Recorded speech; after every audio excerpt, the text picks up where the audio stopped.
And welcome back to the Business of Business podcast, Two Daughters and Their Dad. I'm your host, Staci J. Dempsey, and I'm here, like always, thankfully, with one of the other daughters and the one and only dad. Good morning and good afternoon to the both of you. Good morning. Hello, everybody. And Happy New Year to our viewers and our listeners. Thank you guys so much for rolling into the new year with us. And we're excited today to talk about probably something that is hopefully should be on everyone's mind right now. And that is New Year, New Goals.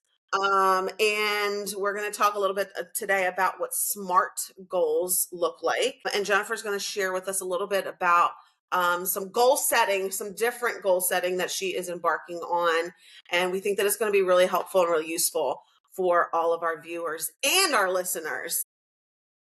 Dad, Jennifer, what would you guys like to start out with? Do you want to start with what SMART goals might be? Go ahead, Dad. This is your Go ahead, Dan. thing. Well, again, SMART goals have been out there for a long time, in terms of, the acronym SMART, and that, those first couple letters, I think are the key, try to be as specific as possible with the goal. You don't want to get overly broad. You want to, the more specific you can be, the better focus that you're going to have in terms of how to get there. And then, the second letter being measurable. So again, are you measuring goals? I mean, one of the challenges I see working with folks, and again, I can be challenged myself, is, okay, we can put goals down on paper all day long, but how are we going to track them? How are we going to measure them? Are we on pace? Are we on track? Did we set, too low goals? Did we set too high goals? Where are we at? Because I've just seen so many business owners, who set a goal and then just don't even really look at it much after that. They just go and kind of do things and hope they end up there at the end of the year. So I think that's probably, to me, is the key areas, obviously, A, being attainable, trying to establish goals that are, attainable to me is really, it requires some stretch to get there. You want to have to stretch to get them, but not so high that everything has to fall perfectly in place to even have a chance of hitting them. So again, just being really aware of those three areas: specific, measurable, and attainable. Yeah. And for me, it's about setting a time frame. So whatever that looks like for you guys, are we reviewing things every month, every quarter? I know in the beginning of each year, I've been doing this for 8 years now. We have a class inside of my business. I don't know if I want to say a class, but time together that we make vision boards.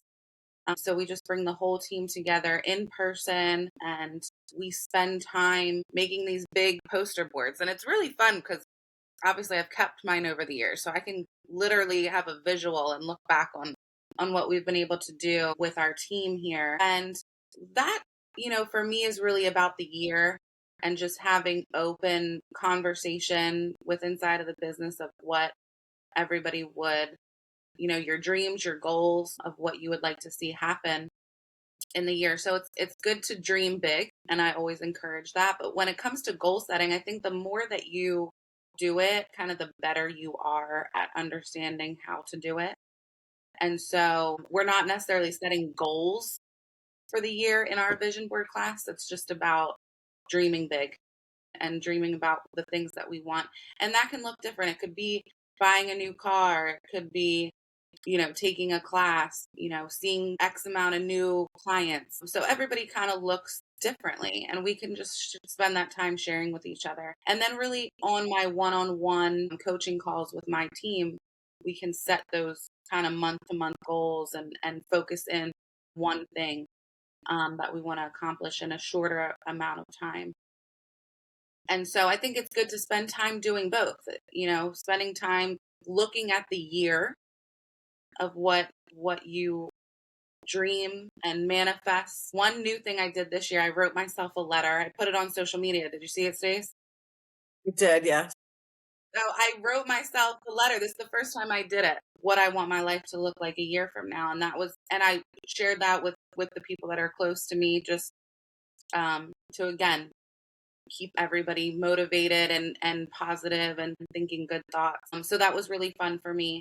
But so my point in saying all of this is there's so many different ways that you can set yourself up in the beginning of the year. You can have, classes and group meetings with people you work with, coworkers, mentors, and just spend time dreaming big and then taking those dreams and working backwards into setting some real goals that you can achieve. But I know for me personally, it works best if I do every quarter because I can get a little ahead of myself. So you just work that into your system that we're going to review these things every quarter and then set ourselves up for the next quarter. What about you, Stace? Tell us what you do. You do.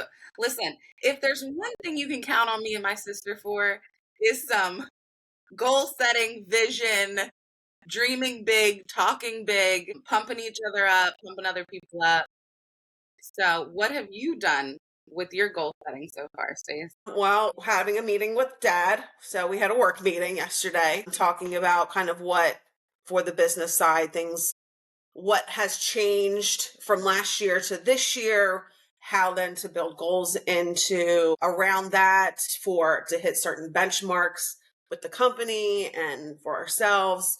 Um, and so I think that's an important thing too, is also analyzing what's different from last year to this year, depending on your business, because certain benchmarks may not even be there anymore, may not even be a part of the equation.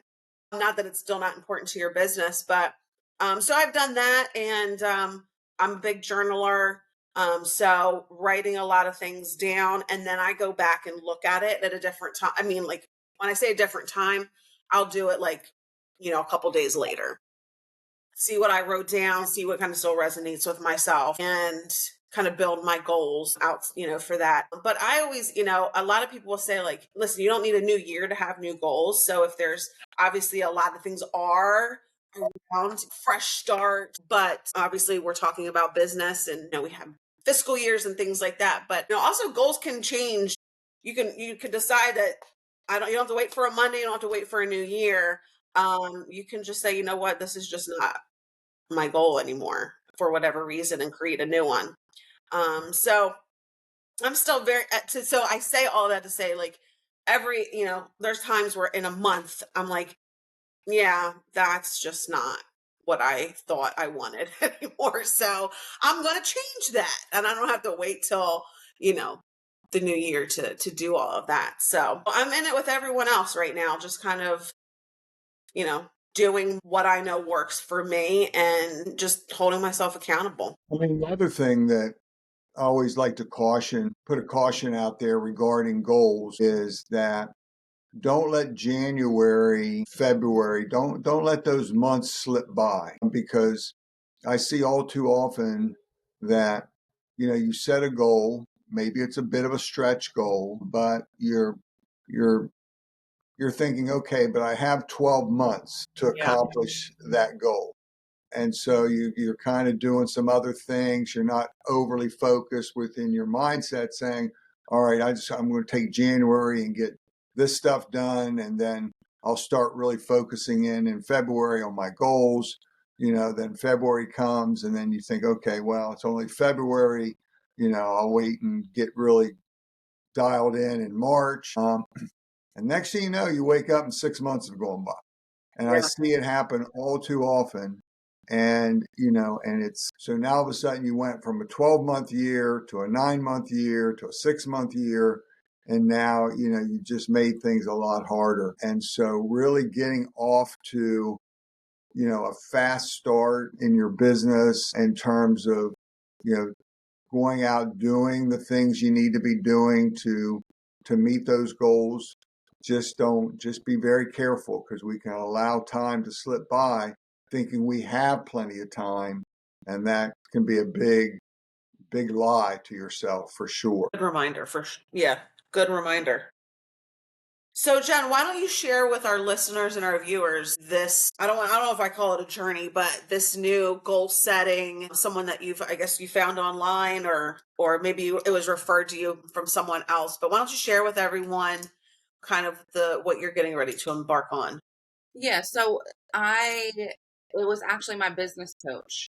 My business Okay. coach referred me to a new book and a new way of thinking about goals. And it has really challenged me to work through this workbook. So I just started this the beginning of the year. And so I haven't worked through the whole workbook, and it's going to take a little bit of time. But I shared this with Dad the other morning when I was working on it, because me and Dad have had these conversations, and something that I struggle with is figuring out how I want to feel when we set goals, and maybe have had a level of letdown in the past.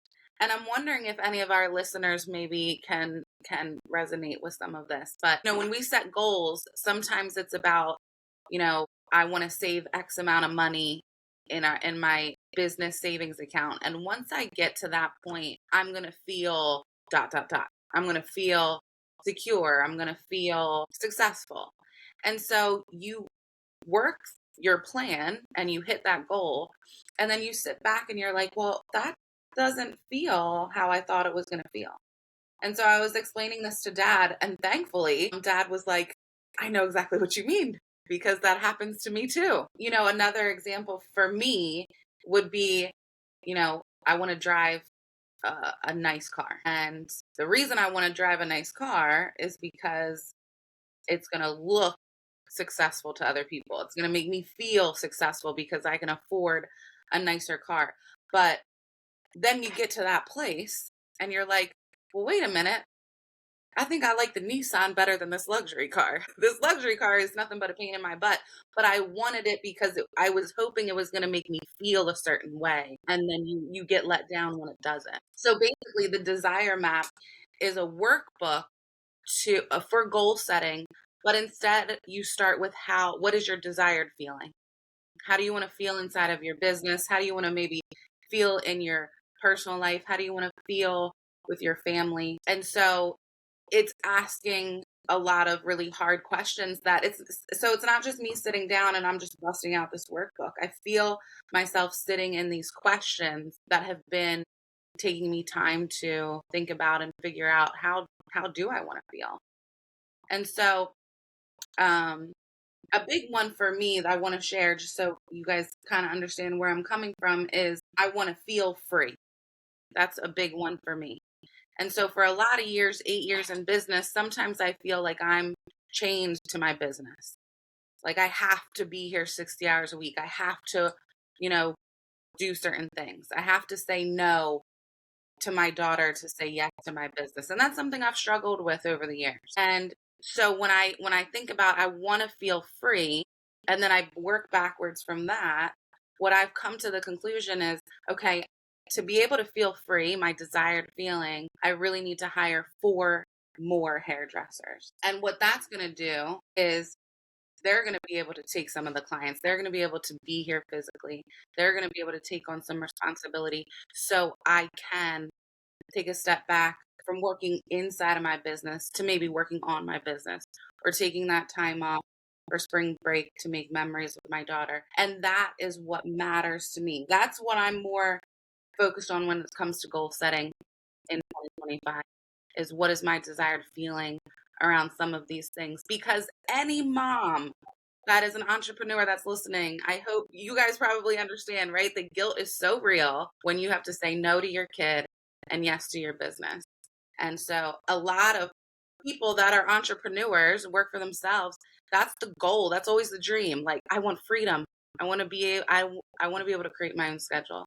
I want to be able to come and go and do what I need to do. So I was sharing that with Dad, and I don't know, maybe I'll buy Dad one and send it to him so we can work through it together. Because I know So cute.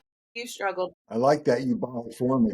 Following. Yeah, and it's really I am interested in looking at this material because it is so right on point. And, we see it. I oftentimes call it the human dilemma, that we put we put the basis of our happiness or our contentment, in things.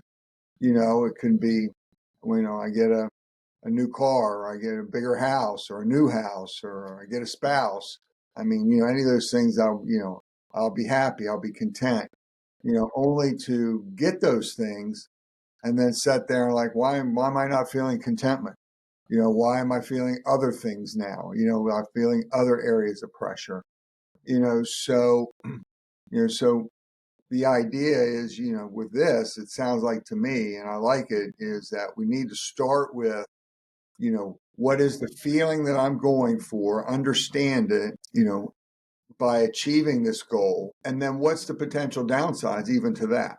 So as an example, you have a goal of hiring 4 stylists. What's your why? Because you want more freedom. So how can, so the question I think that you would be asking yourself is, is there something about this goal, though, that can work in the reverse of that, where I end up still feeling like I'm having, I'm spending a lot more time in the business, and just try to think that through of what potentially could be. And then, and then the other thing is, to understand that, that getting that free time, can also mean, that you're coming up with new and better ways because you got more time to think, about your business. I'm certainly not trying to put a damper on that because you're right on. I'm just saying is, what I would like to do for myself, and I'm not very good at it, is find all that without having to make any real changes, so to speak. Just be okay. I can have peace where I'm at. I can have, these things where I'm at now. And as these other things manifest, then, whether they work out or don't work out, I'm already there anyway. Right. Now, but I'm not there. Believe me, even after all these years, I am not there. I can always find ways to say, okay, what's next? What's next? We got there. We did it. And now what are we going to do to do better, the next year? So anyway, yeah, I'm very interested in this topic, and I think it would be very beneficial to our, to our followers to really dive into this topic too. Well, good stuff. So we're in it now, guys. It's 2025. We're going to set some new goals. We're going to write them down. We're going to share them. We're going to come back to this podcast because Jennifer's going to give us an update on all of her things that she's going to be doing with a different mindset, if you will, of what goals might look like and how to achieve them. And we'd love to hear your goals. We'd love to hear what's on your agenda for 2025. And we hope that this all has been helpful. Hey, Staci, before we wrap up. Dad wants to say something else. Yeah, thanks for catching that. And I think the other thing that we can be focused on when we're setting goals for our business is business goals, and so, taking the time to establish, other goals that will benefit your business, but again, maybe more personal in nature. So again, do you have a self-development goal? Do you have, are you looking to, how are you looking to grow yourself in 2025? What would be a goal there? That could be embarking on something like Jennifer's doing, or, just planning on, trying to read a book a month or listen to a book a month that would grow you. And then if you have, certainly your fitness, your well-being, your nutrition, all those things should also have a place, in your goal, because business is very demanding, and running a business is very demanding. And so we don't want to neglect, ourselves, especially when it comes to trying to get some exercise in, trying to eat right, trying to get some decent amount of sleep, all those things. And then if you have a family, are there, is there some goals or guardrails you want to put in your life to say, okay, as Jennifer said, as a single mom, the hardest thing in the world to do is to have to say no to something that pertains to your child. Well, maybe again, think about that, and see how you can, establish some, non-negotiables, I call them, in and around your family, where maybe you're, an example might be, rather than maybe try to make sure you're home for a family dinner 2 or 3 nights a week, or making sure that you're there at certain times that doesn't necessarily have to be hours and hours, but those are critical times in the course of a day that you can carve that time out. Maybe it's that time to get your kids off to school, or something in the evening to, but to think it through, because if you don't, and again, and I'm speaking not from expertise, I'm speaking from experience, you can let things start to take over, and then next thing you know, you're missing, some of those things, which ultimately is really what you're doing business for anyway, and that's to, benefit yourself and to benefit, those you care about the most. Just want to make sure, most people know that, but we can get very, very focused on numbers and not on quality of our own lives. So just want to make sure we reminded people of that. You're a dad, and dads do stuff like that. That's That was right. a dad moment right there. That's what it was. So you're welcome, viewers and listeners. You're welcome. Well said, Dad, per usual. So we want to thank you guys for tuning in. We hope that you guys are ready to have an amazing year for yourself and with us. And we'll see you guys in our next podcast. Bye.